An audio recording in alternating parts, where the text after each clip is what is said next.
Very pleased to see you all tonight and welcoming you to the second teaching with Paula Chichester on this Wednesday about demystifying Tantra.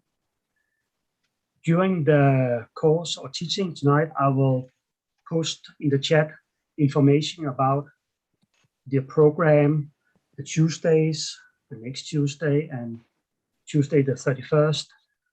And I really hope that you can find the translation with the globe saying interpretation in the toolbar, as we have 4 translators with us tonight: French, Spanish, Italian, and German, while also speaking English. Okay. And also happy that Paula has agreed to join us for so many evenings, and especially also joining us next Tuesday on the 24th, giving us the opportunity to lead our meditation and a Q&A, which this evening especially will start at 7 o'clock, not 7:30, but all Wednesdays will be at 7:30. On the 31st, our Laksam facilitator will lead a meditation and we'll have discussion groups. On next Tuesday and the 31st, also Tuesday, there won't be any translation. So it will be only teachings in English. And before we can go on and say welcome to Paula, keep an eye on the chat because I will post a program, a link to information about readings and recommended readings, so on. And yes, without further ado, I think we should welcome Paula. There she was. Welcome, Paula. We are so pleased that you can join us tonight. Can you hear me okay? We can hear you very well. And I would also like to point out that we are gonna say some prayers, but not screen share them because we have also sent those prayers in news mails to you, and I will post them as well in the chat. And Paula will lead those. I think that was what we agreed on. Yeah. Yeah, the idea is I'll lead them in English, but the translators will lead them on their channels. Yeah. And so, yeah, and tonight there will be in their language as well. And after tonight's teachings, I will also send out that meditation. Yes. Yeah. Well, the meditation that anyway, good evening, everyone, and good morning if you're in a different part of the world. I really appreciate you coming and giving me this opportunity to share what I've been working with most of my life and trying to put it in a simple, easy way to share. To each class will follow on the previous class, so I encourage you to listen to the recording from last week because that was more of an overall introduction, because today I'm just going to launch into doing some meditations actually. So I think before we do anything else, we just take a moment to come center ourselves in our bodies and be present and connect with all the, looks like there's about 90 people here tonight from all over, people coming. It's just really wonderful that there's this interest in practicing Tantra.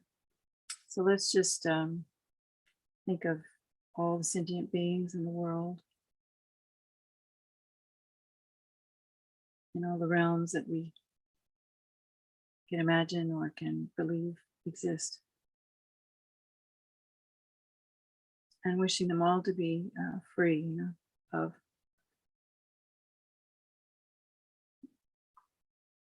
emotional afflictions and illnesses and the ignorance that's creating such chaos in our world today. So we can take a moment to include all the people involved in the pandemic, which is the whole world, and people of Afghanistan in particular, and Syria, and in China, anywhere where people don't have a lot of freedom, outer freedom, because we need outer freedom before we can begin to approach inner freedom, which is what Tantra is about. Tantra is about developing complete, total freedom from delusion and karma. And all the results of that. So we just take a moment to imagine a world free of sickness, and jealousy, and greed, and poverty, and war, and all these things. This human realm, that all the beings in the human realm can attain enlightenment.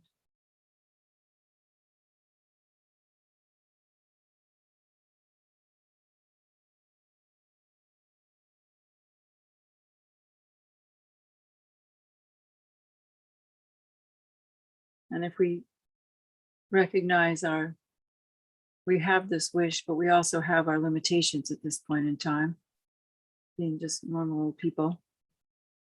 And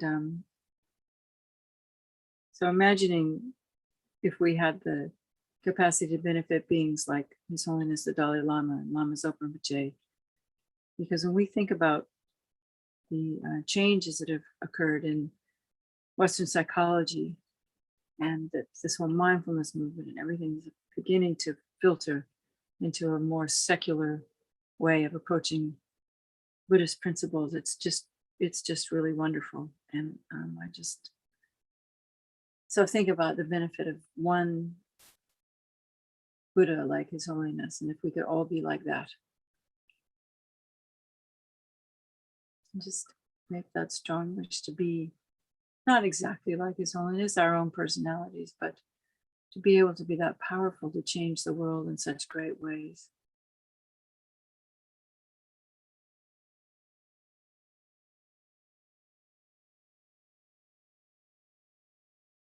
And so just like learning anything, we need a teacher. We need the proper environment. And in this case, in practicing Tantra, it's an understanding of the subtle mind and the subtle winds. And all the Sutrayana, all the Buddhist teachings. And we need friends to help us. And of course, without Buddha, there would be none of this. So traditionally, when we generate this mind that wishes to attain enlightenment, our first step is turning towards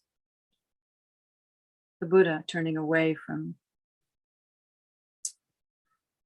having these 5 contaminated aggregates controlled by delusion and karma. So we take refuge in that, putting our faith, our confidence, more than just faith, but having studied, we get a very clear confidence based on compassion that we can attain the state of a Buddha. And so we get some concept of what it would be like to be beyond afflictive emotions and illness. And imagine that place where in the past we felt safe and protected and our minds are very calm.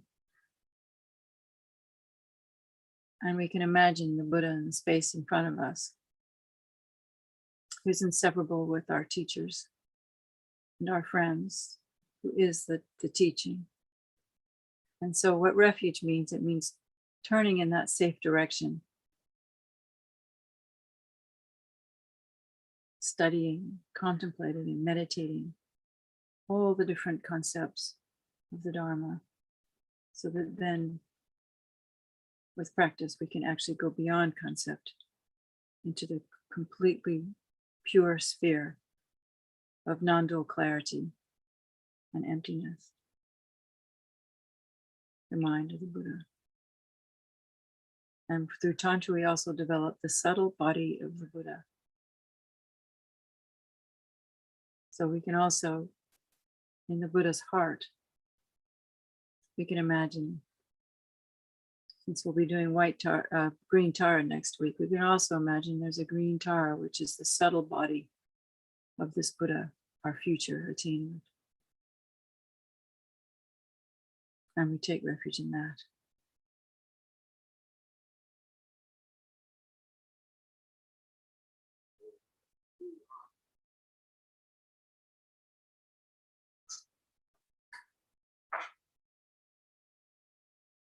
So we connect our heart, our mind with that of the teachers and the Buddhas.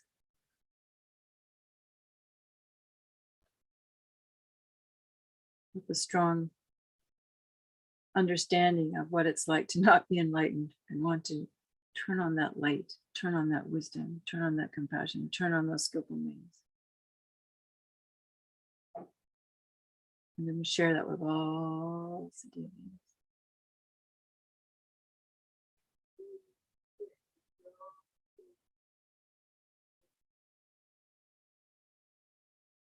So then we can start the prayers with this motivation. So we'll just do the refuge and bodhicitta one time, and then we'll just stop and meditate on the meaning by breathing in that peace from the Buddhas and breathing out love to all sentient beings. I take refuge until I'm enlightened in the Buddha, the Dharma, and the Supreme Assembly. By my merits of generosity and so forth, may I become a Buddha to benefit all sentient beings.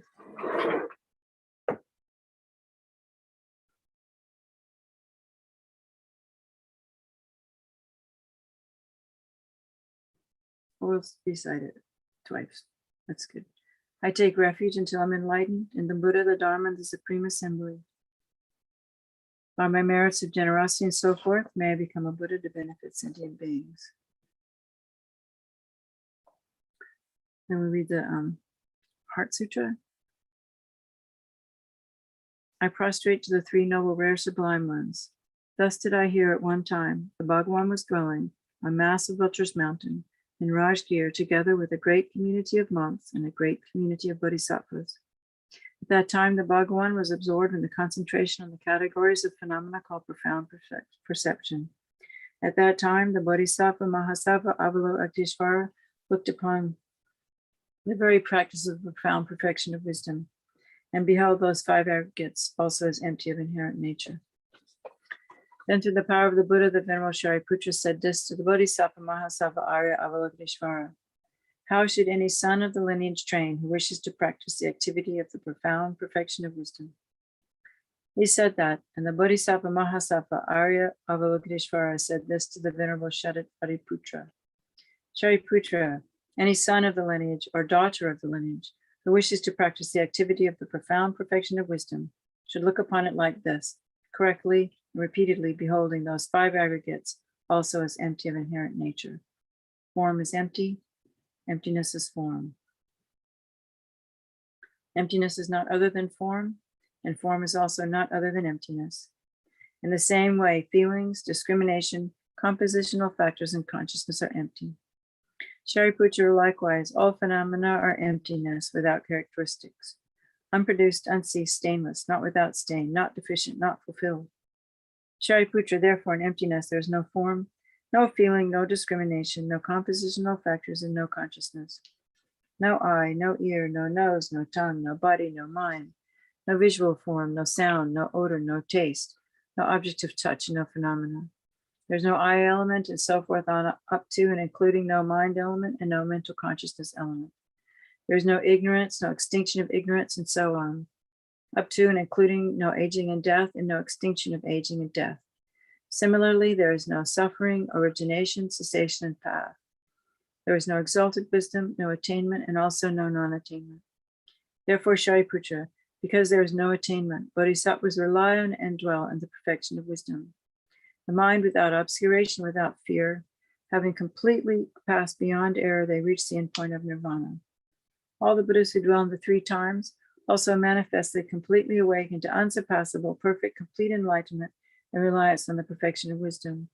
Therefore, the mantra of the perfection of wisdom, the mantra of great knowledge, the unsurpassed mantra, the mantra equal to the unequal, the mantra that thoroughly pacifies all suffering should be known as the truth, since it is not false. The mantra of the perfection of wisdom is declared, Taita Om Gati Gati Paragati Parasam Gati Bodhisattva. Shariputra, the Bodhisattva Mahasattva should train with profound perfection of wisdom like that. Then the Bhagawan arose from that concentration and commended the Bodhisattva Mahasattva Arya Avalokiteshvara, saying, well said, son of the lineage, it is like that. It is like that. One should practice the profound perfection of wisdom, just as you have indicated, and even the Tathagatas rejoice. The Bhagawan having thus spoken, the Venerable Shariputra the Bodhisattva Mahasattva Arya Avalokiteshvara, and those surrounding in their entirety, along with the world of gods, humans, asuras, and Gandharvas, were overjoyed and highly praised that spoken by the Blessed One. So now we'll just wait a little while because it takes longer to do it in Spanish Italian.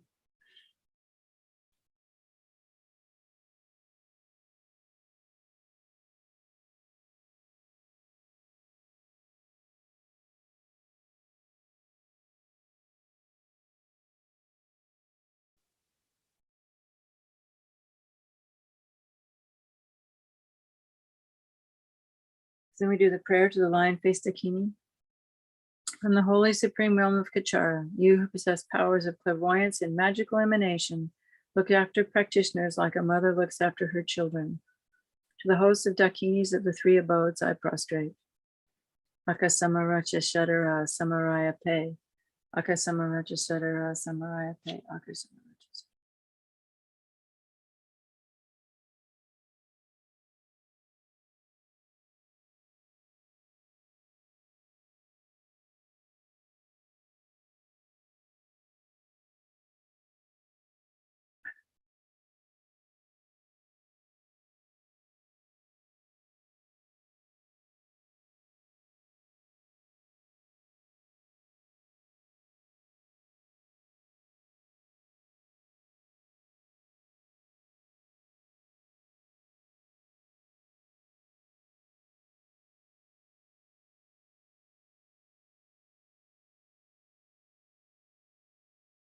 Akasamaracha Shadara Samaraya Pe. Tayata Gati Gati Peragati Perasam Gati Bodhisoha. The teachings of the three rare and noble sublime ones possessing the power of truth, my hindrances be averted. May they be eliminated. May they be pacified. May all enemies and negative forces opposed to Dharma be completely pacified. Shantam Kuriya Soha. May the host of 80,000 obstacles be pacified. May we be free from harmful conditions to Dharma. May all excellences be in accord with the Dharma, and may there be auspiciousness and perfect happiness here right now.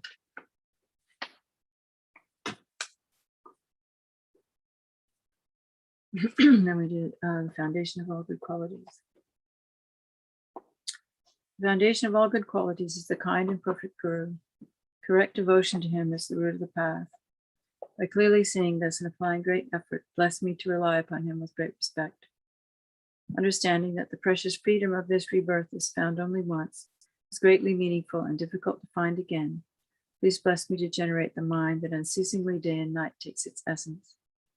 This life is as impermanent as a water bubble.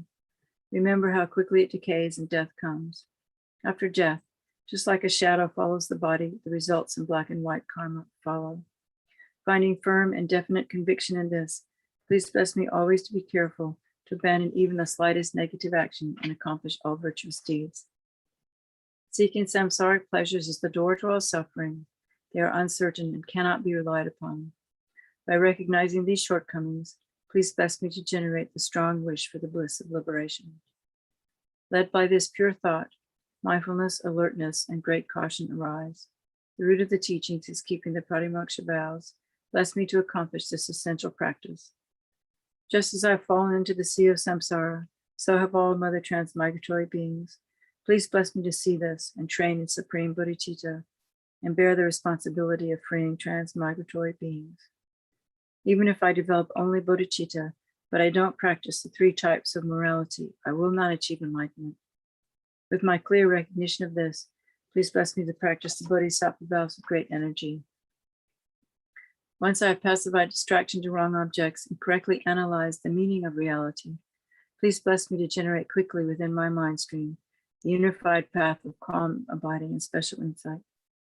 Having become a pure vessel by training in the general path, please bless me to enter the holy gateway of the fortunate ones, the supreme Vajra vehicle. At that time, the basis of accomplishing the two attainments is keeping pure vows and samaya. As I have become firmly convinced of this, please bless me to protect these vows and pledges like my life.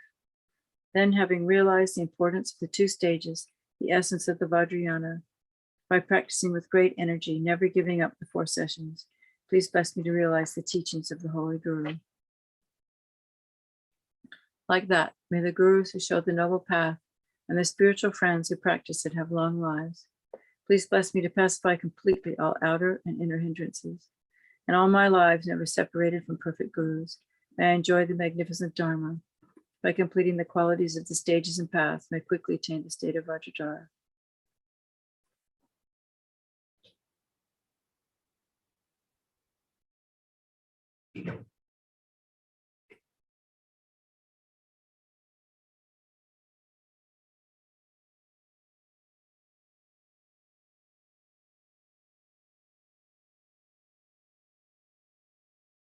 We can do the mandala offering. And we'll just do it in Tibetan today.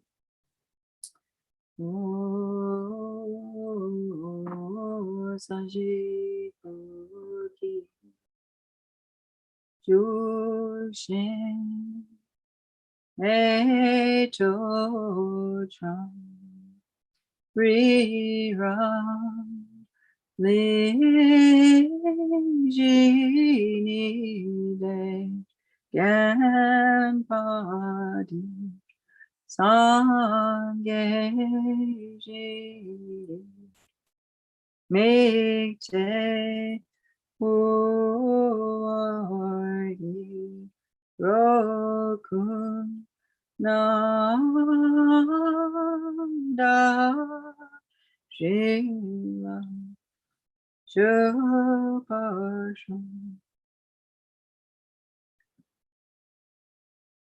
And we'll read this one in our own language.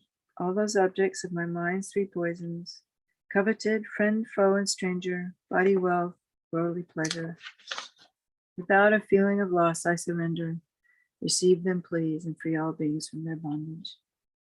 And please bless my mind and the mind of all sentient beings to be free from all the wrong views, gain all the realizations, and be free of all obstacles. Idam Guru Ratna Mandalakam Niryatayam.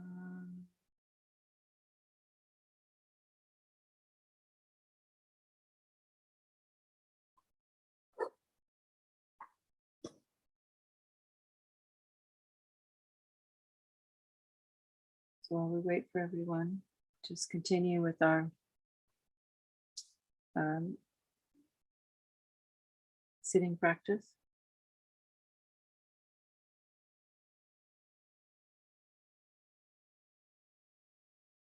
Reading in the blessings of the Guru, Buddha, Dharma, and Sangha, touching our hearts.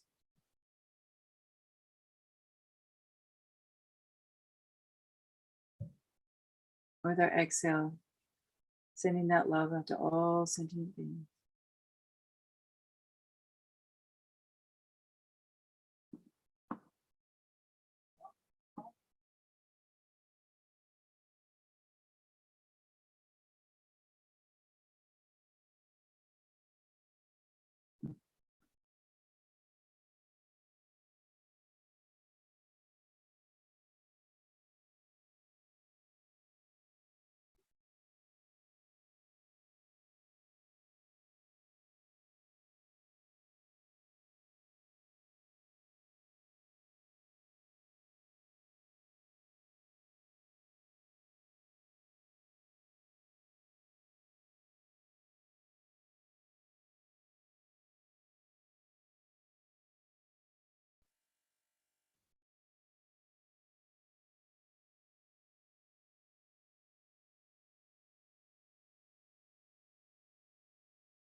Are we all ready? I don't really have any way to know, so it's not.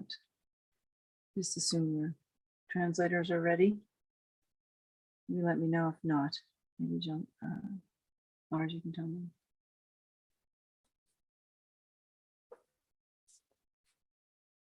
So we've got an hour left now, and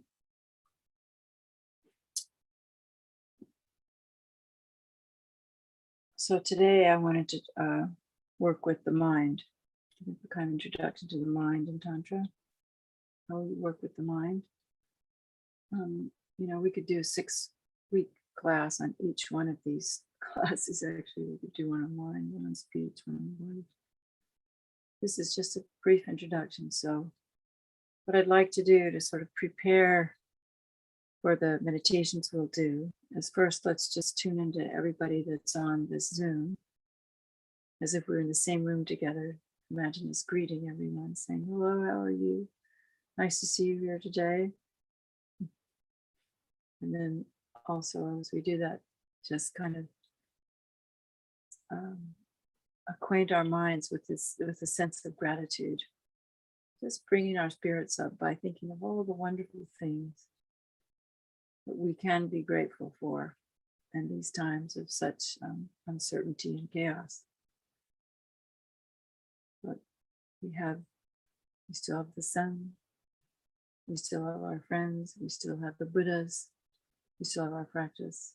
We can smell flowers, there's lots of little things we can do to keep our spirits up, even if in the big picture it looks a bit daunting, but just every little bit, you know, to keep a bit of joy, simple things.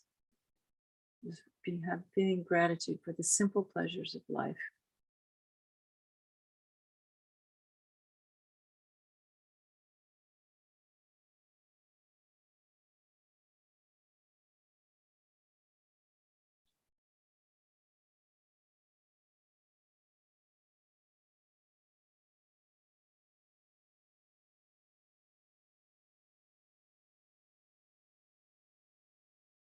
And then just as a little preparation, I know that some of you have been with me in classes before, we've done this before, but it's kind of a nice way to bring the mind into a more calm state. I've heard that psychologists now call this self-regulating. We can regulate ourselves so that that kind of nervous energy that comes when we're stressed or fear, that fight or flight response. Last time I talked about putting one hand, right hand on the heart and the other hand on the belly and breathing. So that's one way you can try. Here's another way. These are just sort of ways to introduce us into a more meditative state. And this one are these taps. And we're just going to tap on different parts of our face as we focus on our breath and feeling the breath come in and penetrate our bodies. And right, so let's just start again with this motivation to obtain enlightenment presenting beings. Can you take our fingers? You can see my fingers like this. And we're just going to tap on our eyebrows. And feel the breath as you're breathing. Breathe into your belly. Make sure your pants are loose, that your back is straight. That if you're sitting on a chair, feel your feet on the floor. And feel your sitting bones touching your chair. And if you're sitting cross-legged, just feel all your legs on that cushion.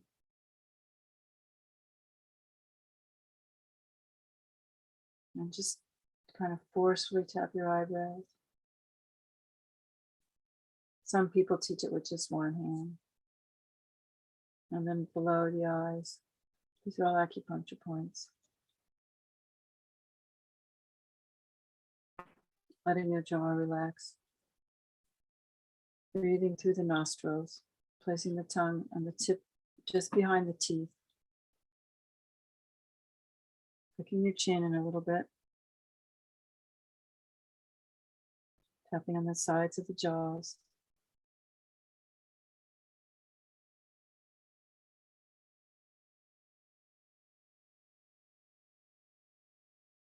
And one hand under the tip of the nose, right above the lip. I mean.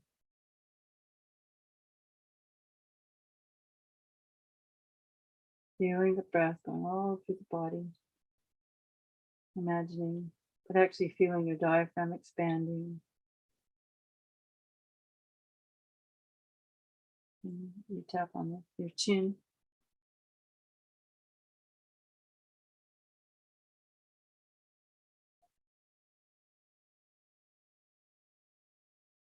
And tap just under your collarbones here. You can see like here. And go out along your collarbones to the top of your pectoral muscles and just tap all along in there. And see if you can feel yourself breathing more fully into your upper body, into the lungs, the upper part of your lungs. And imagine that as you're breathing in, it allows the arms to relax. You can imagine the breath going down the arms. And then finally, we just go like this. Up in here.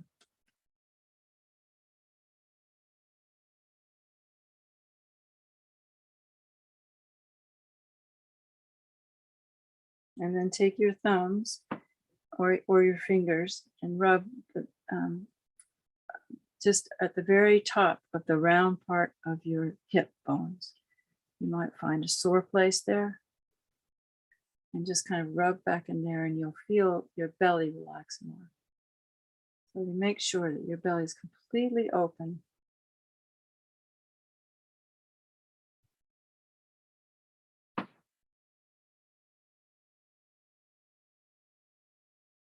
And then just bring your hands in your lap, the left on the bottom, the right on top, the thumbs touching. Your elbows are slightly out to the side.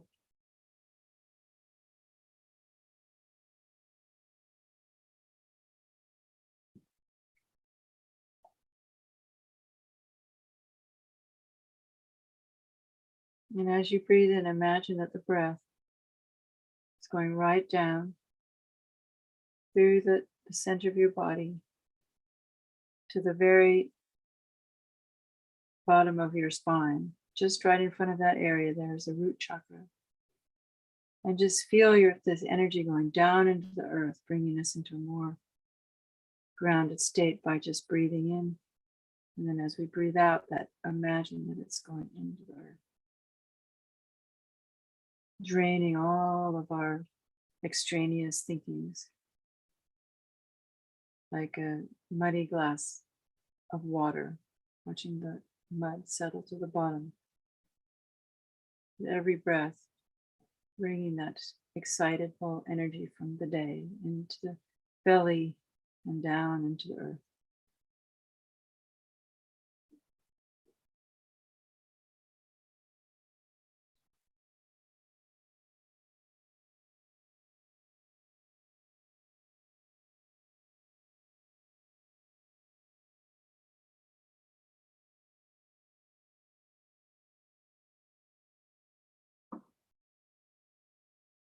You can think as you breathe in, you're breathing in powerful healing energy from the Buddha in the space in front of us.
So this class today is about mind.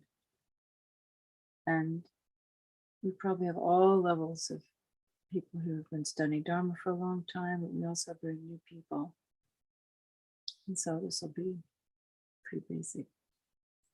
But we never can get enough of that. So let's just start by asking myself, what is mind?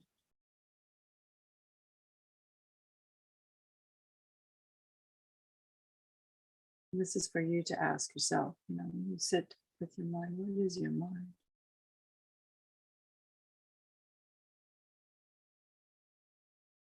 And where is your mind? Can we point to anything and say, this is mind?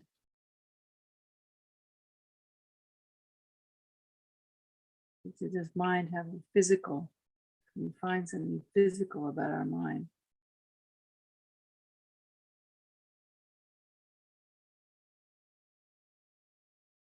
Is our mind our brain?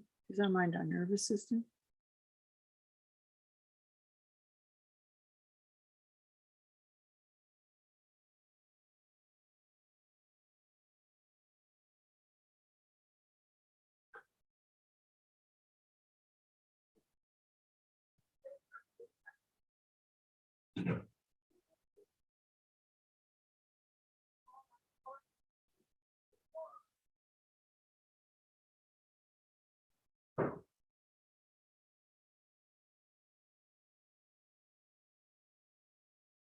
When we see things, seeing, what is that mind? Seeing is mind? How do we see things? When we hear, where are things coming from? Are we hearing something really outside of ourselves? Or do we hear it in our mind? When we feel things, this body, when we feel things, is this inside our mind? Is it outside of our mind? Some interesting things to think about. Tasting. Is tasting on my tongue? Is tasting in my mind? Where is it in my mind? What is this? Experience. What is experience when I'm experiencing?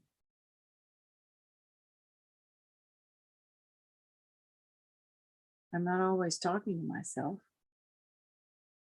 What happens? What happens in my mind if I'm not thinking words? Am I always thinking words, except when I'm dreaming or sleeping?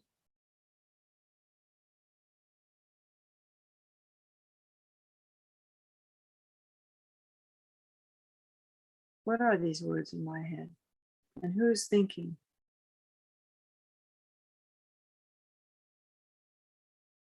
Where do they come from?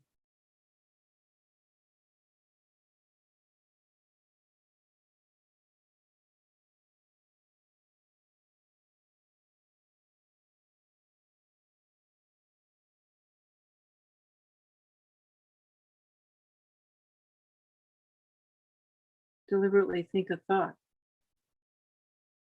Can I hold on to that thought? If I'm thinking a thought and looking at the thought at the same time, how does that work?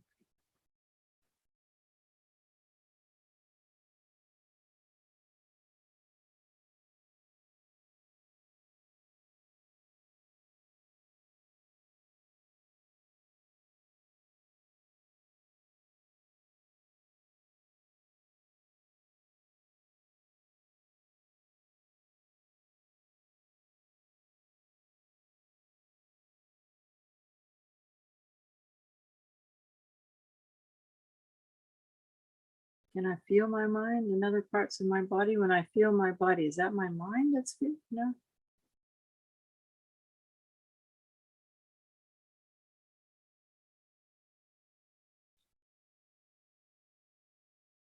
When I remember something, what is that? How is that? Is that a picture in my mind? Is it a feeling in my mind? Is it a sound I can remember? When a song is in my head, where is that song in my head? Who's singing that song?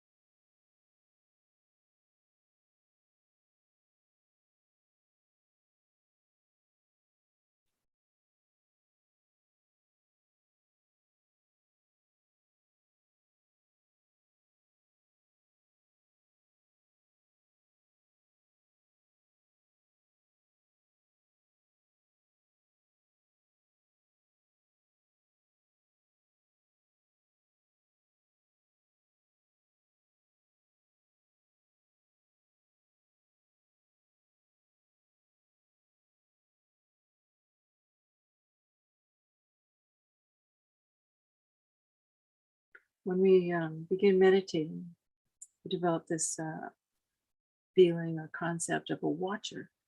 There's always, there's stuff going on in my mind. I'm thinking, I'm feeling. But there's another part of my mind that's watching me, thinking and feeling. So how's that? Do I have two minds?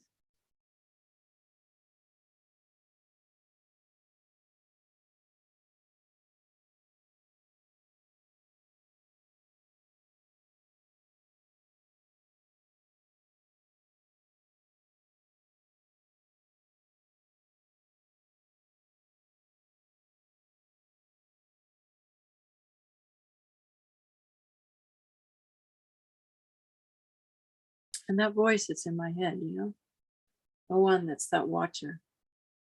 What kind of a voice does that mind have? If I've been, practicing meditation, and we're given the instruction to, bring the mind back to breath. That's the most basic meditation, right? Just watching your breath. Let's just try that. Let's just watch our breath for a moment. Breath going in, breath going out. So the object of the meditation is the breathing, right?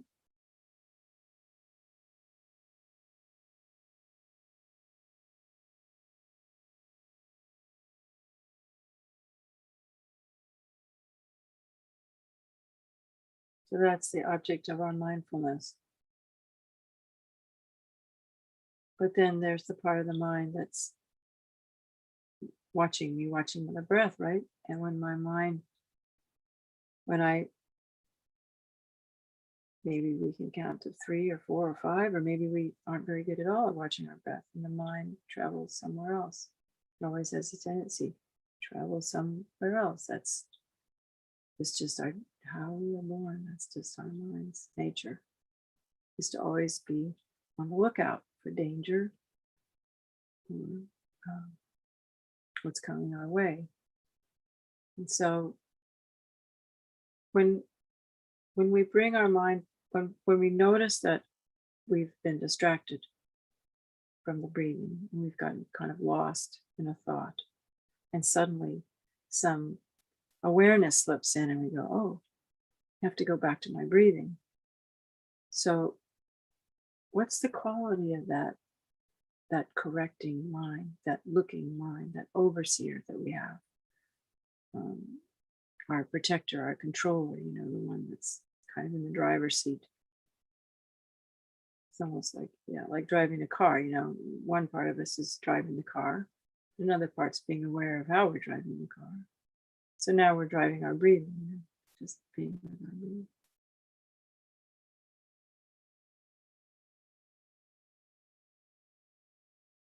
And I would like to suggest that the quality of that correcting voice is one of the most important practices in our beginning stages of meditation, wherever else we've done,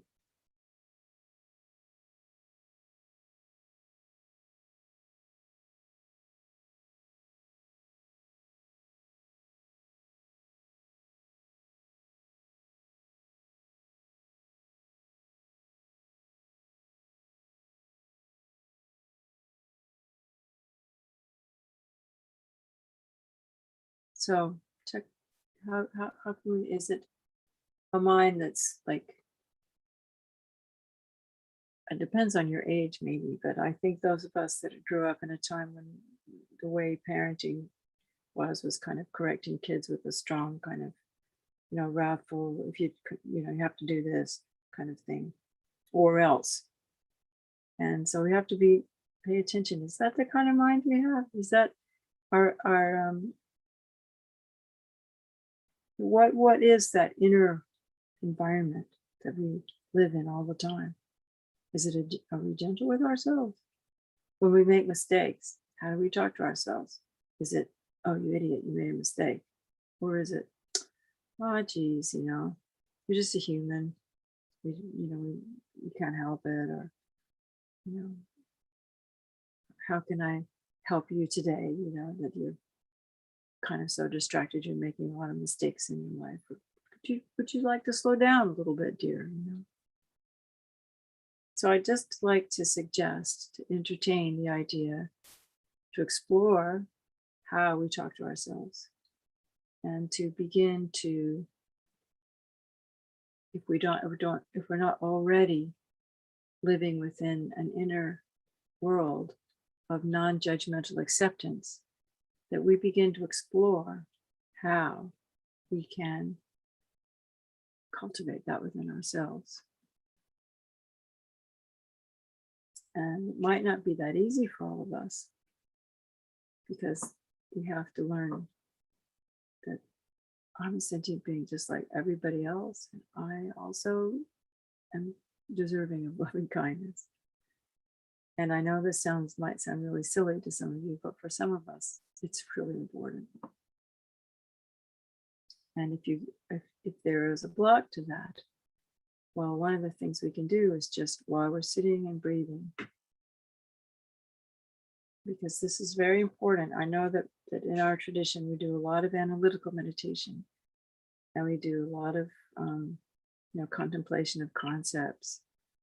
But if we don't have our very basic tools of meditation honed in such a way that, or cultivated in such a way that our inner world is a peaceful, kind refuge, then we won't want to be there. We won't want to meditate. We won't want to cultivate our minds because it's uncomfortable. So our first step, like I said last week, in renunciation, is learning to love ourselves. So if we can't do that, when we're sitting during our breathing, we can remember people that we can feel that for.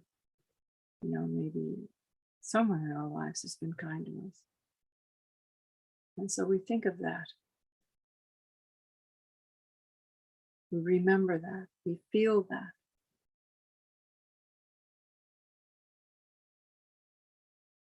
And then we put ourselves there. Much like if you've done the meditations on friend, enemy, stranger, you think of someone a friend you love, right? You get that feeling, you put the enemy there. Can we still feel that feeling? Because it's just a feeling. Nothing is fixed. Absolutely nothing is fixed about our attitudes. They're just things we can unlearn or relearn.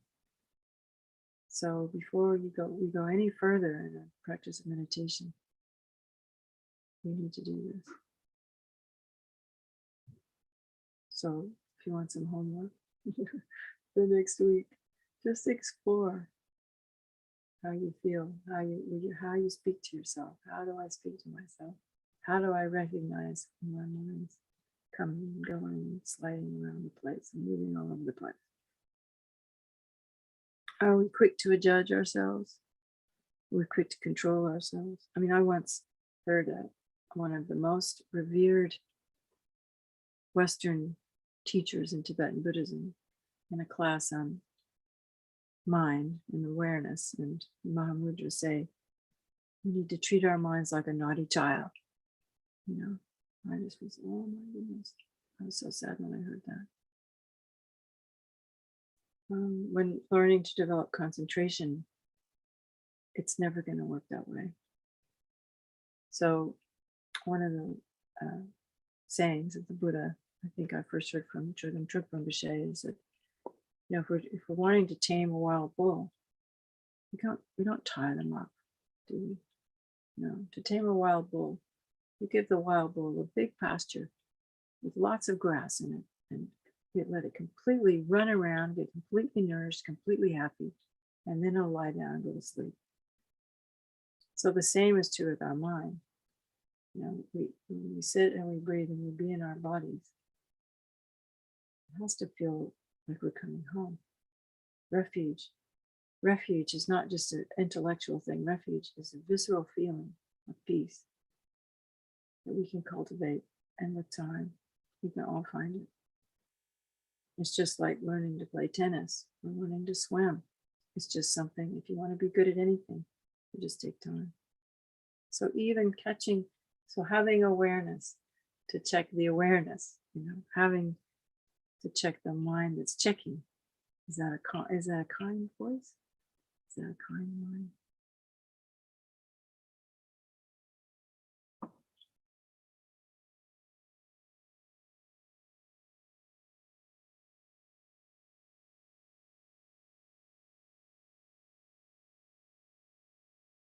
So in Dharma, what Buddhism teaches, and I'm using, there's different English words, but I'll use what I first learned from His Holiness the Dalai Lama. He said the mind is formless, the mind is clarity, the mind is knowing. Formless, clear, and knowing. It has the capacity to know. Some teachers combine the formless and the clear. It's just clarity and awareness, clarity and knowing. So that's the next thing.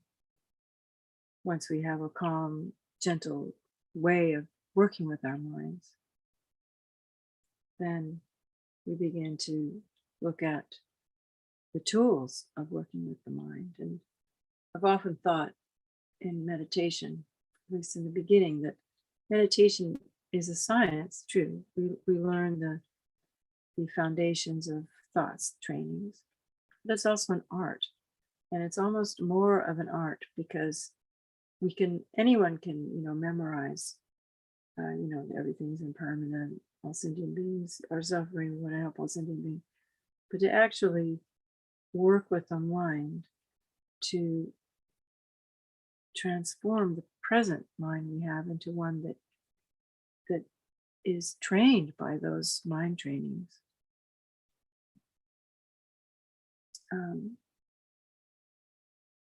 We have to be able to sit and meditate with them and take them from a thought into an experience.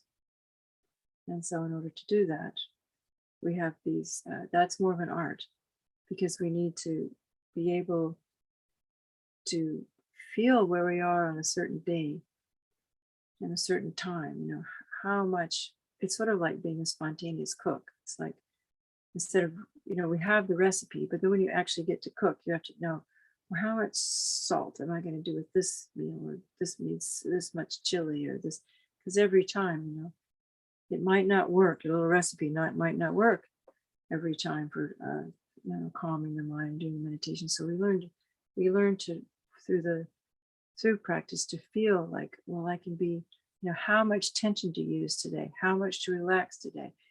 Each time it's a little different. How far can I stretch my mind today? Do I need to stop sooner today? Or is it a day where even maybe I have, and I recommend, I've set up at least 15 minutes a day to meditate.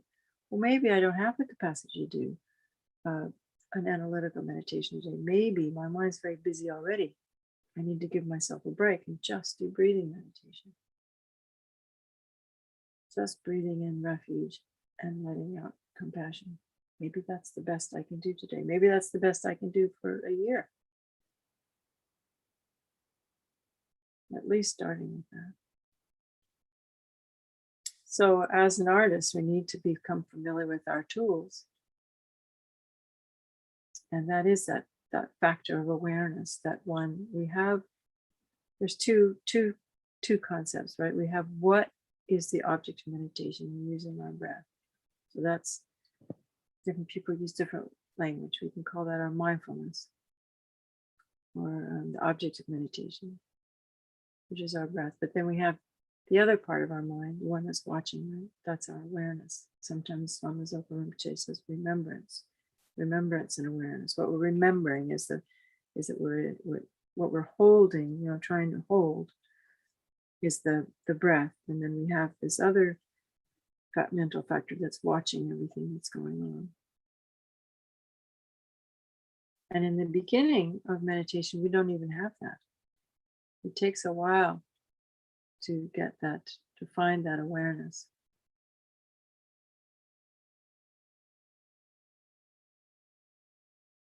And so if we can go back to let's go back to just sitting with our breath.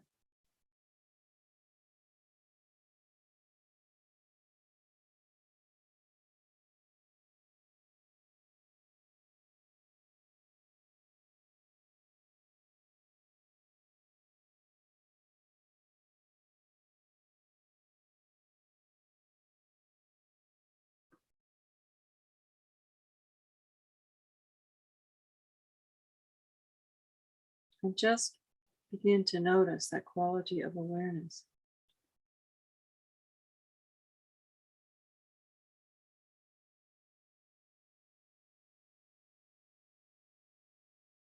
And maybe begin to explore the idea that the mind and awareness is in our whole body.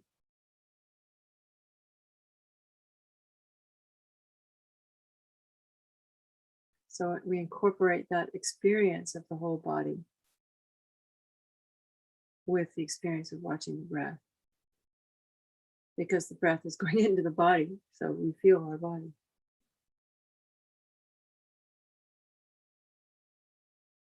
And then notice if that awareness can be also like all around us.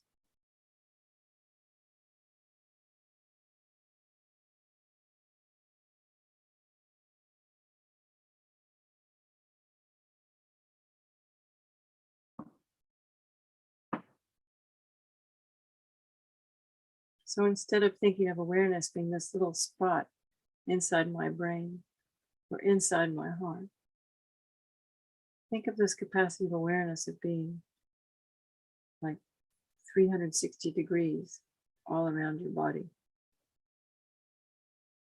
So that the whole body, mind, energy is sort of held in awareness.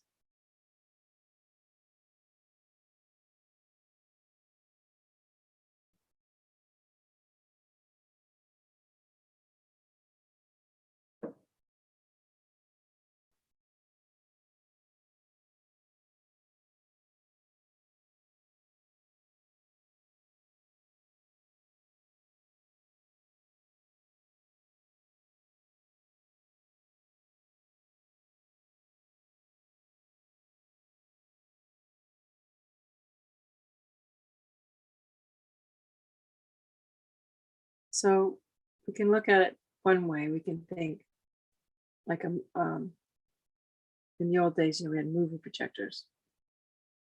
You didn't just watch movies on screen, but I think we all have the concept of there's a projector shining a light on a screen, right? So if we think about the breath, that's what's on the screen, right? So that would be the object of meditation is our breath. And the subject is what's performing that activity, right? That's what we feel like, I'm watching my breath, right?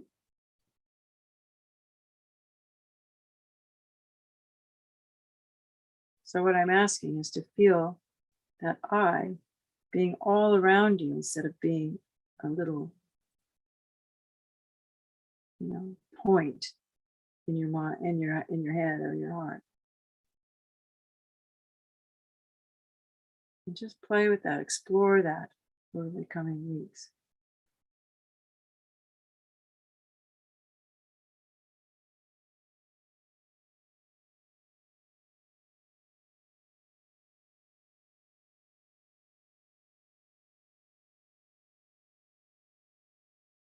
It's almost like rather than being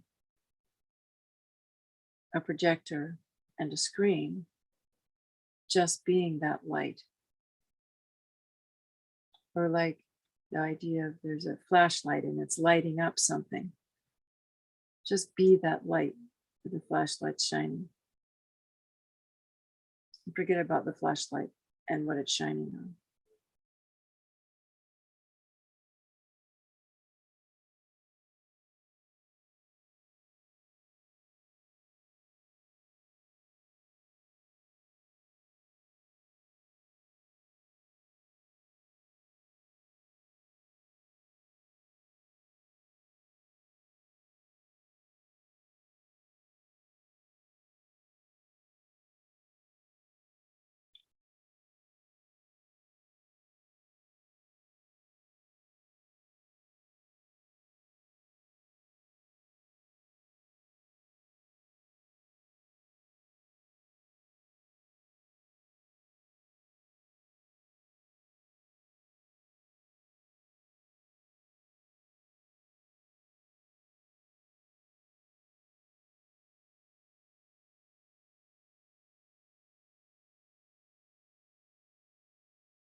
So we can try another kind of example experience, just giving you a lot so you can choose what works. Not a lot, but what, it's good to have different things to explore. So let's imagine that we're going to use the metaphor of a river, and that the mind is like the water in the river, right?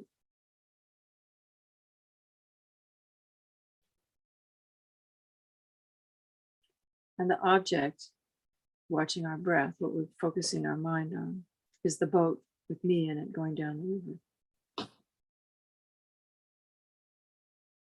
They're not the same, right? The river is holding the boat. The boat is inside of that river.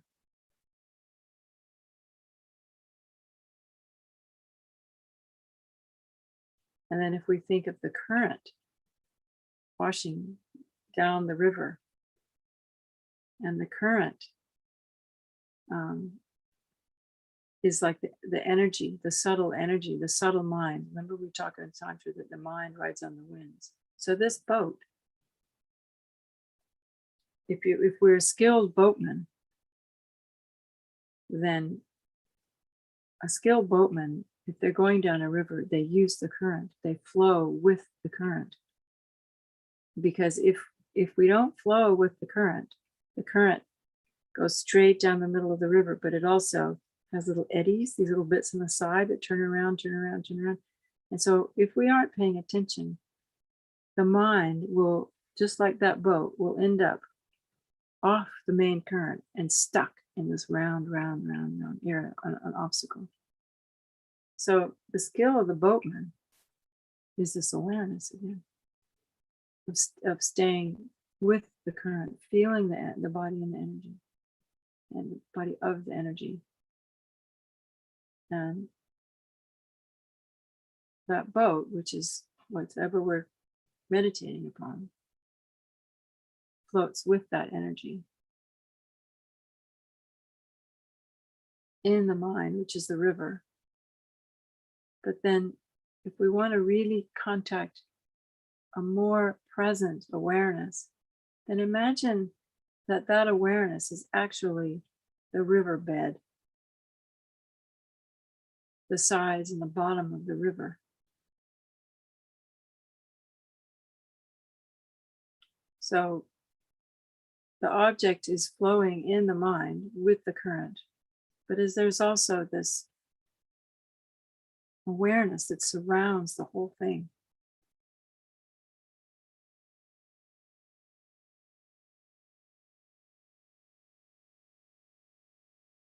Because as we focus more on awareness, then the actual clarity of the mind, which you hear about in all the Mahamudra teachings, or all the teachings really, it's easier to see the clarity when we feel that big awareness. Because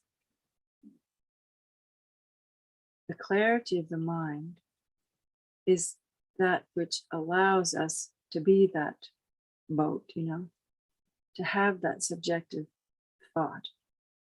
Because the clarity of the mind is like, the ocean, right? And the thoughts are like the waves on the ocean. Or the clarity of the mind is like the mirror. And thoughts are able to reflect in that mirror. So,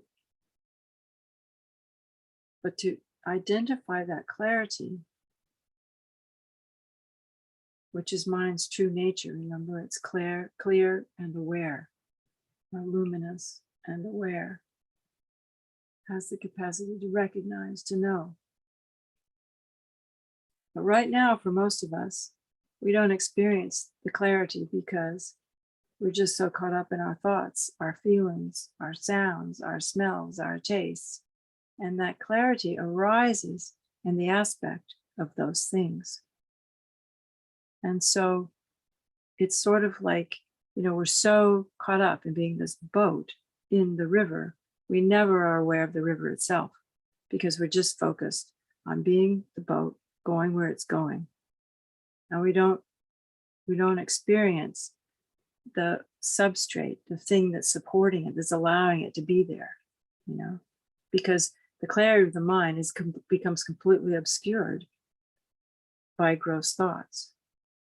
And so the skill of a meditator is to be able to discern the clarity, that water from the thought, or the mirror from the reflection in the mirror. Because,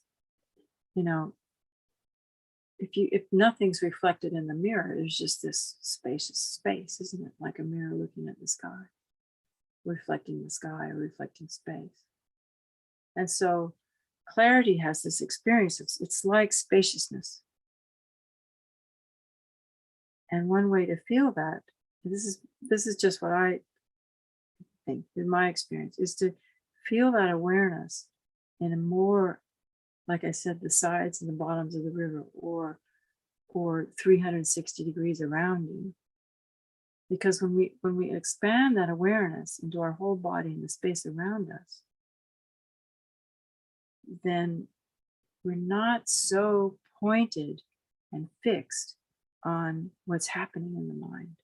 We can actually perceive the mind's clarity, because the nature of mind, when it's not involved in thought, in sound, in taste, in smell, and touch, and vision, it's just clear.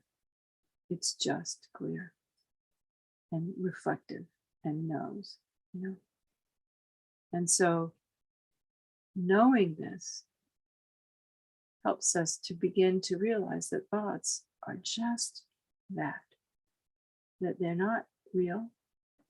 They're based in the energy, like I said, that current that's flowing through. But what happens is when the energy gets stimulated by an outside stimulus, it filters through our cognitive verbal mind. And so we will assign words to that energy, right? Based on our past experience. And so that's why Tantra becomes so important, because we're creating a new filter for the experience to come through. And rather than it being, the traumas that we learned in childhood that we repeat over and over again, because as the energy comes up, those are the words we have. That's the labels we give. Remember, everything's merely labeled on the base. Well, who makes that label? My past experiences make that label. And so the more we begin to be able to rest in this clarity by developing awareness, then the less and less and less we tend to label. And the more we can be kind to ourselves, the more and more we allow ourselves to experience that clarity and awareness, because we're not coming from a fearful, controlling place. And it doesn't mean we don't, recognize danger, or we don't, it's not, Buddhism is not about putting another layer of concepts over our already existing personality and patterns. What we want to do is use the concepts of Buddhism to break down these concrete concepts and experience the true nature of mind, and give it this through training, through using these constructs to give ourselves new filters, Buddha's filters for how we communicate and experience the world. And that's why the tantric practice of divine pride and clear appearance is so profound. But it can only work when these very basic tools of clarity and awareness. And it's not like it don't worry if you don't, it takes a long time, at least for me, but I'm kind of, everyone's karma is different. Some people get it right away. So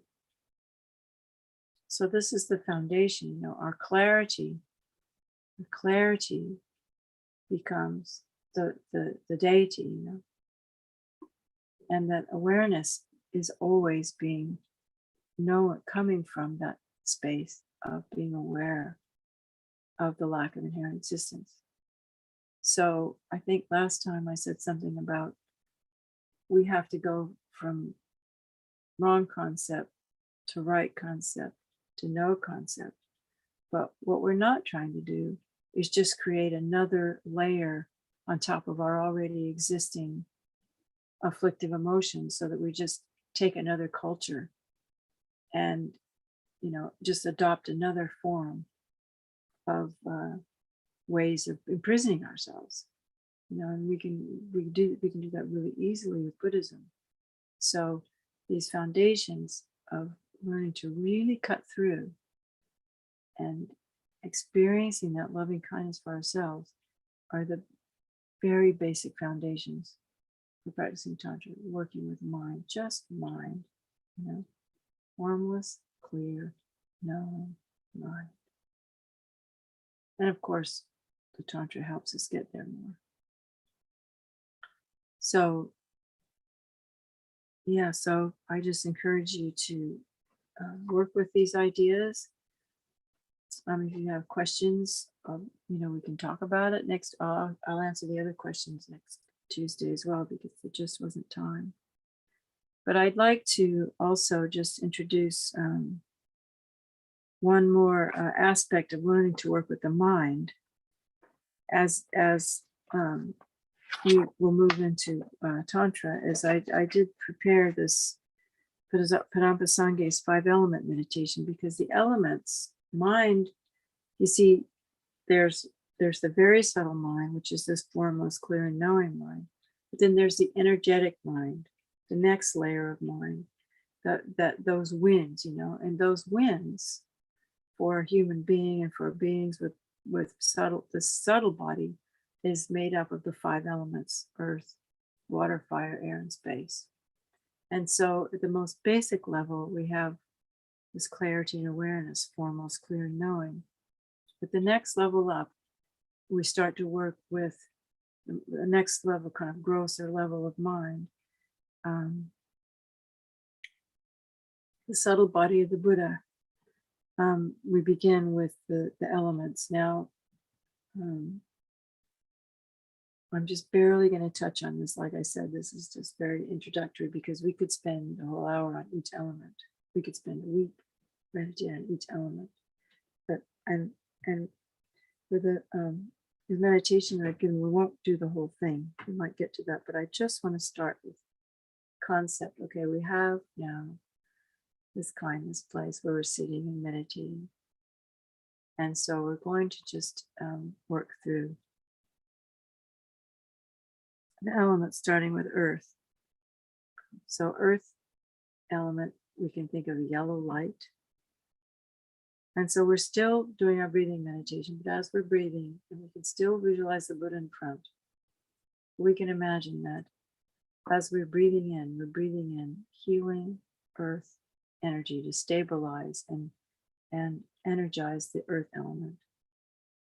And so we can feel the essence of earth and stone enters the body and dissolves into the earth element of our body, our bones and our flesh.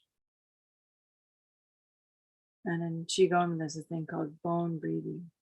So we can just imagine that as we're breathing in, it's not only coming through our nostrils, but it's coming through all the pores of our body, this yellow, earthy energy, restoring the balance of our earth element.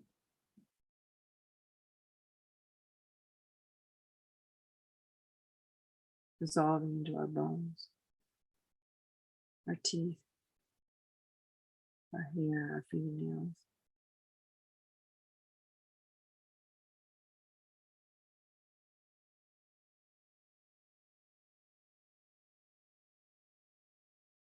Still with that awareness, still with clarity.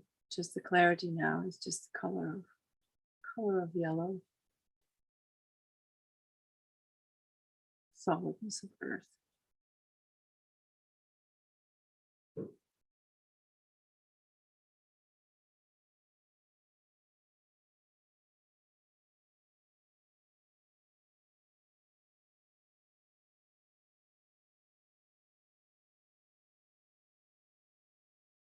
And we're going to shift to water.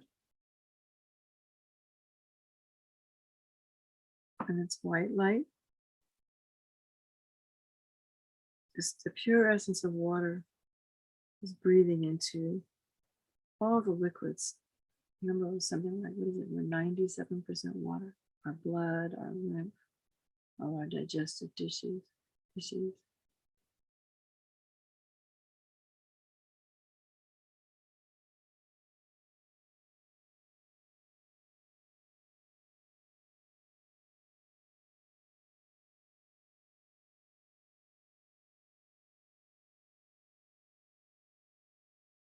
So on the inhale, we're inhaling in the white light, energizing our water element. As we exhale, we just feel that penetrating into the water of our bodies, balancing our water element.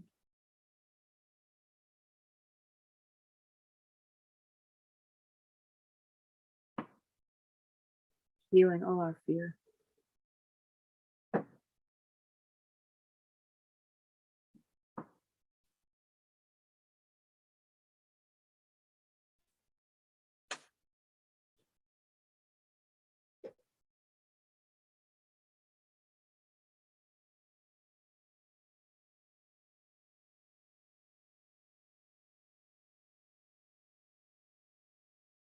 And then next we think of fire, red,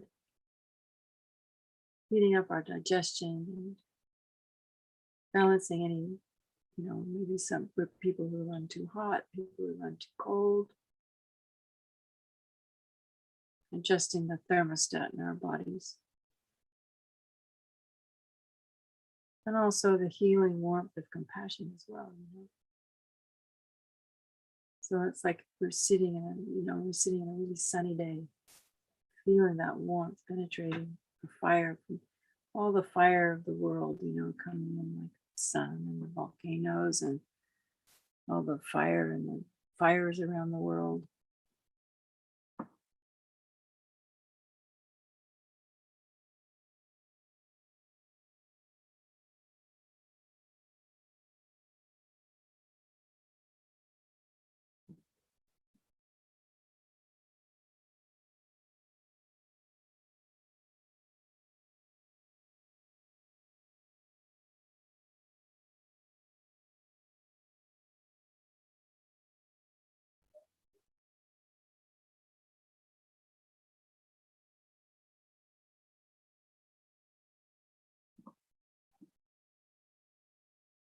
And we move to wind, all the subtle winds, the green light of wind.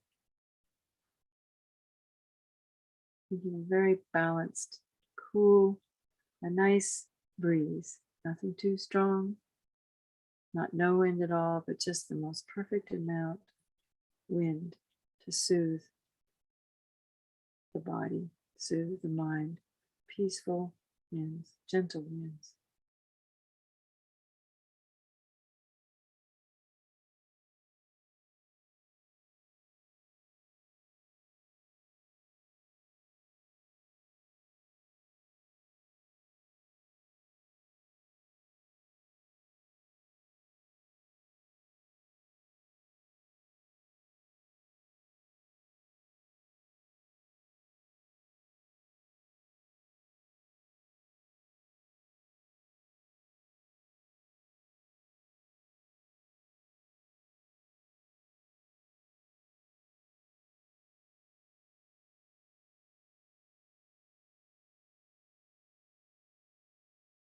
And then the last one is space.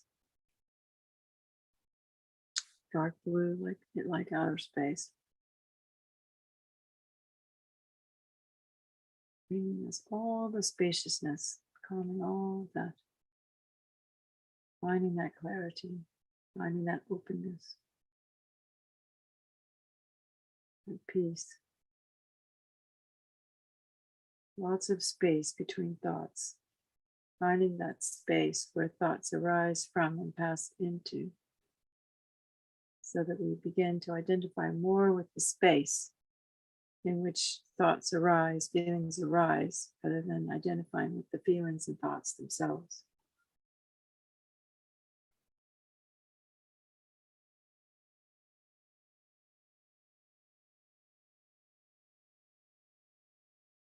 spacious awareness. The closest thing we have to emptiness. Vast, empty space. Nothing but awareness and space. Warmth and loving kindness abides in that space. This is our true nature.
And then when the thoughts come back into our minds, we just go to our dedication. And yeah, thank you I hope this has been helpful. I really encourage you to explore these things and yeah. So we'll just do the dedication prayers in our own language. Due to this virtue, may I keep quickly become a Guru Buddha and lead all transmigratory beings without exception to that state. May the precious Supreme Bodhicitta, not yet born, arise and grow. May that arisen not decline, increase forevermore. And then His Holiness the Dalai Lama's long life. In the land encircled by snow mountains, you are the source of all happiness and good. All powerful Chinrezi Tenzin Gyatso, please remain until samsara ends. Savior of the land of snows, teachings and transmigratory beings, who extensively clarifies the path that unifies emptiness and compassion. To the lotus holder Tenzin Gyatso I beseech, may all your holy wishes be spontaneously fulfilled. And then for the long life of Kyabji Zopa Rinpoche, you who uphold the subduer's moral way, who serve as the bountiful bearer of all, sustaining, preserving, spreading Manjanath's victorious doctrine, who masterfully accomplishes magnificent prayers, honoring the three sublime ones, Savior of myself and others, your disciples, your disciples, please live long. And you seal the dedication. I'm once again recognizing that spacious awareness. The I that appears to exist from its own side, when we search for it, can't find it. The virtuous marriage arises in dependence upon the action. The agent of the action and dedicating it to sentient beings, all non existing from their own side. We try to find them, Can't find it anywhere on the base. It's just merely labeled on that base. Like I said, there's clarity, and then we label what that is. And that clarity has no inherent existence whatsoever.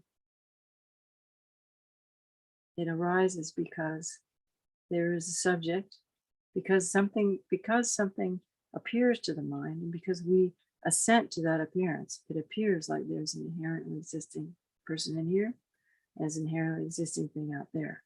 But in actual fact, none of it is inherently existing, and it's all arising in dependence upon each other.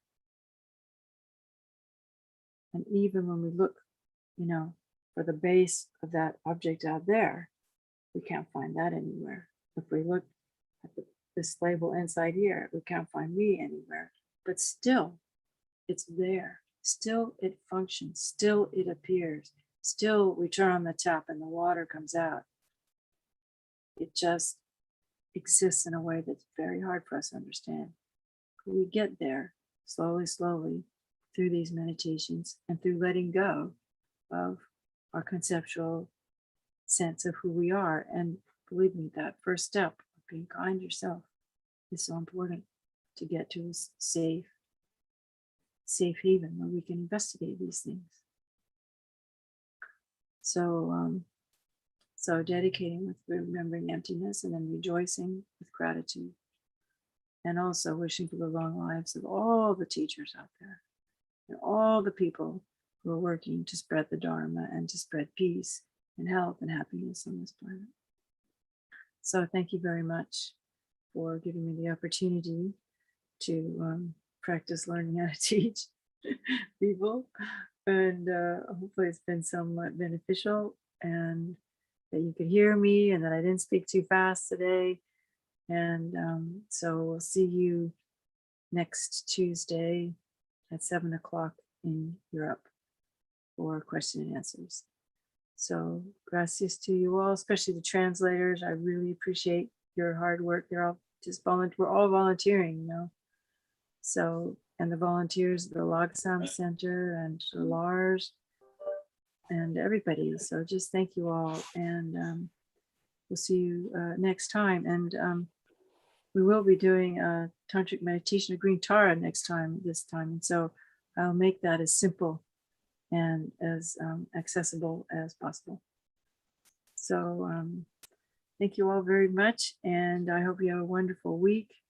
And remember clarity and awareness. What are they? Where are they? What are they? Can I find them? Okay, be kind to each other.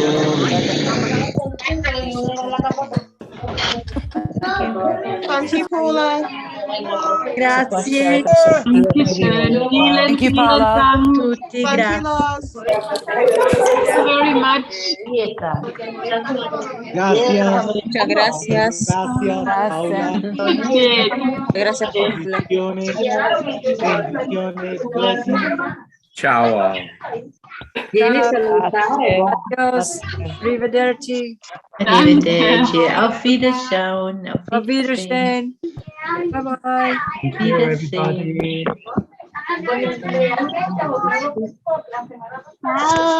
Translators. Bye, everybody. Bye-bye.